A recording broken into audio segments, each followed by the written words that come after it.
파는 소리, 사소함 9번지. 5번째 이야기, 방황시대 1막. 근육병이 시작되었다. 광화문에 위치한 사무실에 근무한 지 1년이 안 되어 신축 건물로 이사하게 되었다. 업무적으로는 교육기간이 끝나면서 야근이 많았고, 대부분 컴퓨터 프로그램 개발자들은 휴일에도 일을 많이 했다. 그룹사가 모인 신축 건물에서 사무실은 별관 지하였기에 내가 다녀야 할 동선이 길어졌다. 식당은 본관 지하 2층이었고 5층까지는 엘리베이터도 운행하지 않았다. 점심시간뿐만 아니라 타 부서를 방문하는 일이 버거웠다. 계단이 점점 불편해졌고 다이어트도 여러 번 했지만 넘어지는 횟수가 잦아지자 병원 문을 두드리기 시작했다. 처음 병원에서 들었던 진단 내용이 받아들여지지 않아 병원 여러 곳을 가보았다. 1년 동안 사용할 수 있는 휴가 일수는 휴가철이 되기 전에 사라졌다. 내가 3살 때 발목 수술을 주도하셨던 의사 선생님이 명예 교수님으로 계시다는 대학병원에 갔다. 나를 아기로 기억하셨고 몇 가지 검사를 한 후 며칠 후에 교수님 연구실로 오라고 하셨다. 병원에 결과 들으러 가는 날 근무 중에 병원에 다녀오겠다고 하고 꽃 몇 송이 사들고 교수님 연구실로 향했다. 의사 선생님께서 말씀하시기를 어렸을 때 수술했던 오른쪽 발목은 지금 다시 수술하면 모양은 좀 더 자연스러울 수 있겠지만 수술 과정이 고통스러울 것이니 권하고 싶지 않다고 하셨다. 나에게는 수술 자국 크게 남은 오른발은 불편함에 익숙해져서 괜찮았다. 자꾸 넘어지고 종아리에 알통이 빠지는 증상은 점점 근력이 약해지는 것으로 근육병이 시작된 증상이라고 하셨다. 원인은 유전성으로 근육병은 남자 어린아이에게 발병되는 사례가 많은데 성인이 되어 발병되는 경우는 드물어서 정보가 적다고 하셨다. 간혹 근육 약화 진행이 멈춰졌다는 사례는 있지만 병원에서 해줄 수 있는 것은 없다며 앞으로 점점 더 근육이 약해질 터인데 내가 받아들이며 적응하고 사는 것이 최선이라고 하셨다. 여러 병원을 다녔던 터라 처음 들은 내용도 아니었지만 얼굴은 웃고 있는데 눈물이 흘렀다. 병원을 나와서 아무 일도 없는 것처럼 사무실로 돌아오니 꿈을 꾼 것처럼 실감나는 일도 아니었다. 근력 약화가 급속히 진행되는 것이 아니라서 내가 환자라고 내세울 것도 아니었다.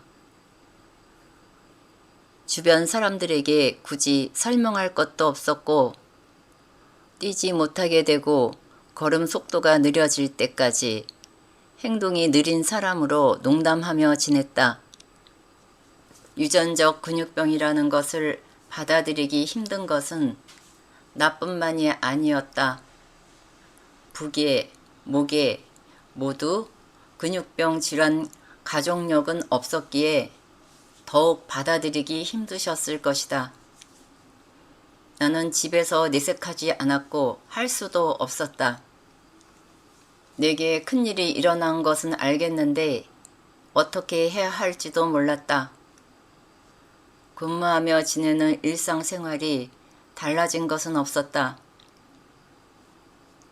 업무는 재미도 있었고 사무실 분위기도 좋았고 퇴근 후에는 놀 일도 많았다.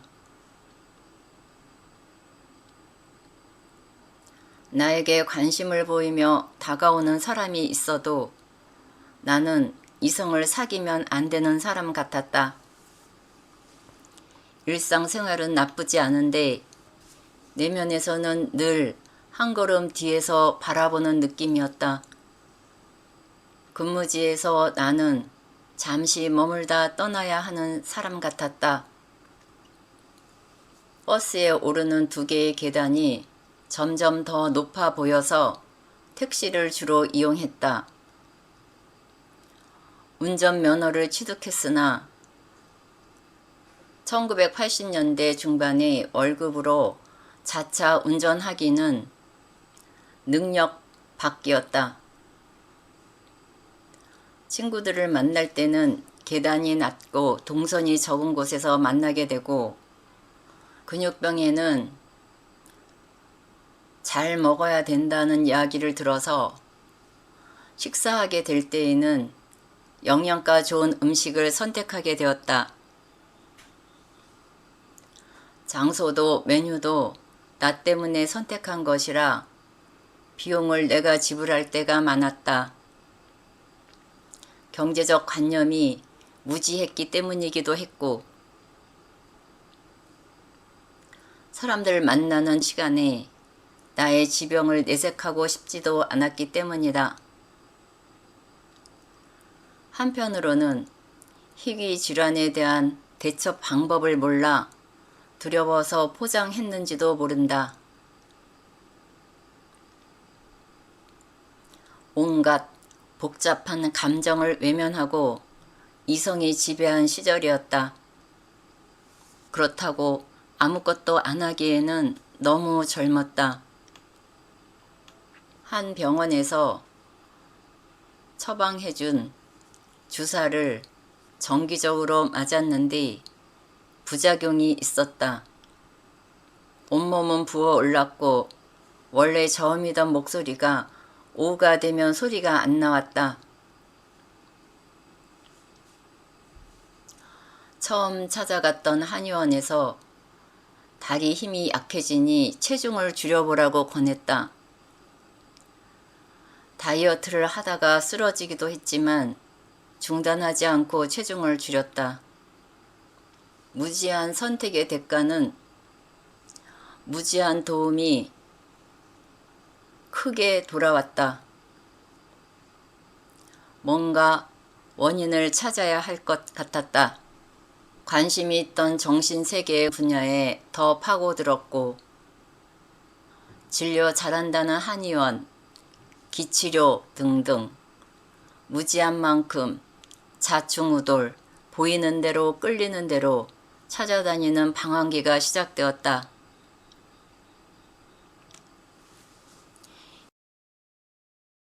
이번 글을 준비하는 동안 그 당시를 떠올리자 온갖 감정들이 복잡했다. 묶여있던 감정 쓰레기 봉투가 터져 나온 것 같았다. 명상, 심리, 치유 등을 여러 해 동안 해왔고 일상이 되었어도 이번에 마주한 어두운 감정은 어느 때보다 묵직했다. 긴장되어 사는 줄도 몰랐던 배와 등 부분에서 긴장이 풀어지는 듯 했고 졸린 눈빛의 나른함에 멍한 시간을 보냈다. 툭툭 털고 또 일어나야겠다. 다음 이야기로 이어보겠습니다. 들어주셔서 감사합니다.